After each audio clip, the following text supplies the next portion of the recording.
Welcome to the Slop Farm. Enjoy the video. In this video, I will explain how to make delicious salmon burgers from canned salmon. First, ensure your canned salmon is well drained. This is crucial for patty consistency. You'll want about 15 ounces of salmon. Next, gently flake the salmon in a bowl, removing any skin or soft bones if you prefer. Then, we'll combine it with a few simple binding ingredients like breadcrumbs and an egg, along with your favorite seasonings, to create the perfect base for your burgers. Now let's get mixing. Add 1 large egg and about 1/4 cup of breadcrumbs to your flaked salmon. This helps bind everything together. Feel free to add your favorite seasonings here, like fresh dill, a squeeze of lemon juice, or a dash of hot sauce for a kick. Mix everything gently until just combined. Overmixing can make the burgers tough.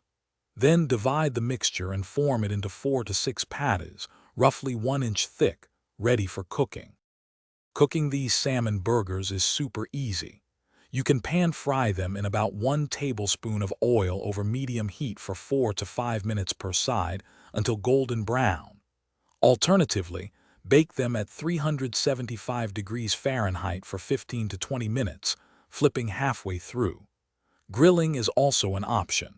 Cook for 3 to 4 minutes per side. Aim for an internal temperature of 145 degrees Fahrenheit to ensure they are perfectly cooked and safe to eat. Finally, it's time to enjoy your homemade salmon burgers. Serve them on your favorite buns with fresh lettuce, ripe tomatoes, and a dollop of tartar sauce or a zesty aioli. For a lighter meal, they are fantastic crumbled over a fresh green salad. And speaking of quality, if you're looking for socks that last, check out Darn Tough with their lifetime warranty.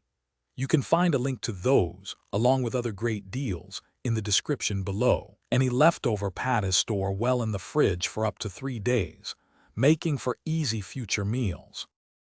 Thanks for watching. Consider subscribing if we helped you today.